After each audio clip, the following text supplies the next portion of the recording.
രമ്യയുടെ അപ്രതീക്ഷിത വരവ് കണ്ട് രമ്യയുടെ അമ്മ അന്താളിച്ചു. അവൾ വരുന്ന കാര്യം ഒരു വാക്ക് പോലും പറഞ്ഞില്ല. നോക്കിയപ്പോഴോ രവിയും ഉണ്ട് കൂടെ. അകത്തേക്ക് വന്നതിന് ശേഷമാണ് രമ്യയെ അമ്മ കാണുന്നത്. അമ്മ അടുക്കള ജോലിയിലായിരുന്നു. അവൾ എങ്ങനെയാ വന്നതെന്നും അമ്മ കണ്ടില്ല. അമ്മ സിറ്റൗട്ടിലേക്ക് ചെന്നു. കാറിലാണ് വന്നിരിക്കുന്നത്. രവി രമ്യയുടെ വസ്ത്രങ്ങളെല്ലാം കാറിൽ നിന്ന് എടുക്കുന്നു. ഇതെന്താ ഇപ്പോൾ പെട്ടെന്ന്? അമ്മ രമ്യയോട് ചോദിച്ചു. എന്തു പറ്റി പെട്ടെന്ന്?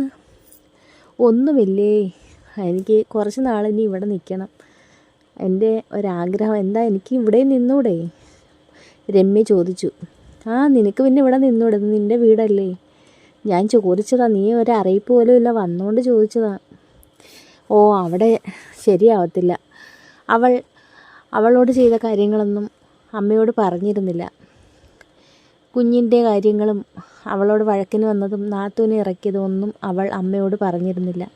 കുറേ സംഭവങ്ങളുണ്ടായി. അതൊക്കെ ഞാൻ അമ്മയോട് വഴിയേ പറയാം. ഇനി ഞാൻ ഉടനെ ഒന്നും അങ്ങോട്ട് പോണില്ല. എനിക്ക് സ്വസ്ഥതയോടെയും സമാധാനത്തോടെയും ജീവിക്കണം. അതുകൊണ്ട് ഞാൻ കുറച്ച് ദിവസം ഇവിടെ നിൽക്കാമെന്ന് കരുതി. അതുകൊണ്ട് പോന്നു. എൻ്റെ അമ്മക്കുട്ടി എന്തൊക്കെ ഉണ്ടാക്കി ആഹാരം? അവൾ ചോദിച്ചുകൊണ്ട് അവൾ അടുക്കളയിലേക്ക് പോയി. അവൾ ആഗ്രഹിച്ചതൊക്കെ വീട്ടിലുണ്ടായിരുന്നു. അമ്മ നന്നായിട്ട് ഫുഡ് വയ്ക്കും. അമ്മയുടെ ആഹാരം അവൾക്ക് ഒത്തിരി ഇഷ്ടമാണ്. അവൾ അപ്പോൾ തന്നെ ആഹാരം എടുത്ത് കഴിച്ചു. വസ്ത്രം പോലും മാറാതാണോ പെണ്ണെ നീ ആഹാരം കഴിക്കുന്നത്? പോയി വസ്ത്രമൊക്കെ മാറിയിട്ട് വന്ന് സമാധാനത്തോടെ ഇരുന്ന് കഴിച്ചൂടെ? ഇപ്പോൾ സമാധാനത്തിന് എന്താണ് കുറവ്?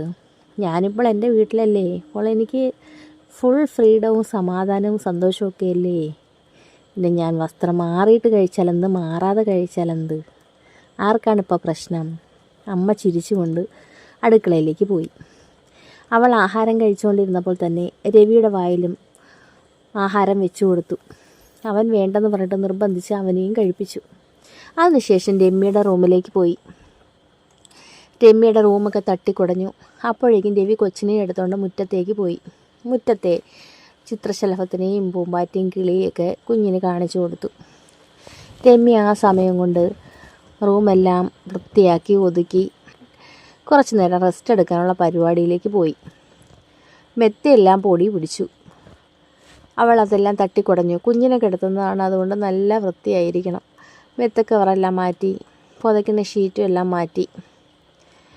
ഇനി പുതിയതൊക്കെ എടുത്ത് വിരിക്കണം. അങ്ങനെ അവൾ അലമാരിൽ നിന്നും പുതിയതൊക്കെ എടുത്ത് വിരിച്ച് റൂം തുടച്ച് ചിലന്തി വലയൊക്കെ തട്ടി, കൂടാതെ റൂം സ്പ്രേയും ഒക്കെ അടിച്ച് റൂമങ്ങ് സെറ്റാക്കി. ഇനി കുറച്ച് നേരം റൂമൊക്കെ ഒന്ന് ഉണങ്ങട്ടെ.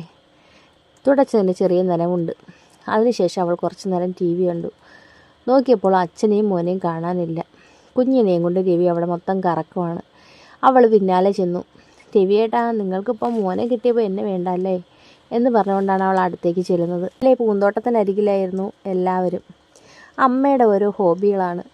എവിടെ പുതിയ പുതിയ ചെടികൾ ഇറങ്ങും അതെല്ലാം അമ്മ ഇവിടെ കൊണ്ടുവയ്ക്കും. അതൊക്കെ പൂത്ത് നിൽക്കുന്ന കാണാൻ എന്ത് രസമാണ്. എന്നെ കൊണ്ട് പണ്ടേ ഇതിനൊന്നും കൊള്ളില്ല. എനിക്ക് എന്തൊരു മടിയാണെന്നോ. പൂച്ചെടി നടാനാണെങ്കിൽ എനിക്ക് എൻ്റെ കാര്യം ചെയ്യാൻ തന്നെ മടിയാണ്, പിന്നല്ലേ ചെടിയൊക്കെ നടാൻ. അമ്മയെ അതിനൊക്കെ സമ്മതിക്കണം. എല്ലാ കാര്യങ്ങളും അമ്മ നന്നായിട്ട് കൈകാര്യം ചെയ്യും. പലപ്പോഴും അത്ഭുതത്തോടു കൂടി അമ്മയെ നോക്കി നിൽക്കേണ്ടി വന്നിട്ടുണ്ട്. അമ്മയ്ക്ക് ഇതൊക്കെ എങ്ങനെ സാധിക്കുന്നെന്ന് വിചാരിച്ച്. അച്ഛൻ വൈകുന്നേരം ആവും വരെ അവൾ കാത്തിരുന്നു. ഞാൻ വന്നതറിയാത്തതുകൊണ്ട് അച്ഛൻ്റെ സ്ഥിരം പരിപാടി പാപം കാണില്ല. ഞാനുണ്ടെന്നറിഞ്ഞെങ്കിൽ കൊണ്ടുവരും. അച്ഛനിനി വരമ്പം കണ്ടാൽ മതി, അങ്ങനെ അവൾ വിചാരിച്ചു.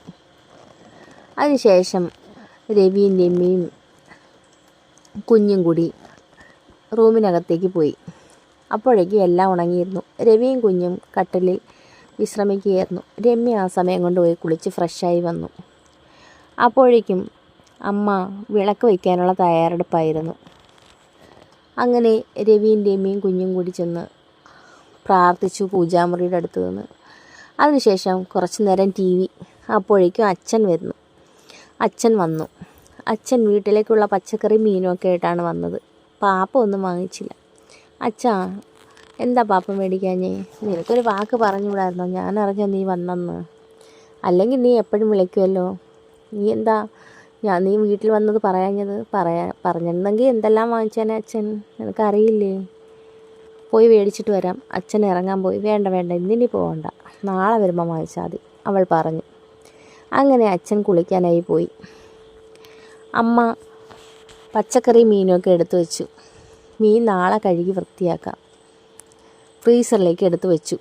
അതിനുശേഷം പച്ചക്കറി ഒരു സൈഡിലേക്ക് ഒതുക്കി വെച്ചു. രാത്രിയിലേക്ക് കുറച്ച് സ്പെഷ്യൽ കറി ഉണ്ടാക്കുന്ന തിരക്കിലാണ് അമ്മ. അമ്മയ്ക്കത് കാരണം ഇന്ന് TV കാണാൻ മിസ്സായി. സഹായിക്കാൻ രമ്യ ചെല്ലാമെന്ന് പറഞ്ഞിട്ട് അമ്മ സമ്മതിക്കുന്നില്ല. ഇതാണ് സ്വന്തം അമ്മ, അവൾ ആലോചിച്ചു. അവിടെയാണെങ്കിൽ കുഞ്ഞിനെ ഇട്ടിട്ട് എല്ലാ ജോലിയും ചെയ്ത അത്രയും നല്ലതെന്ന് അമ്മായിയമ്മ.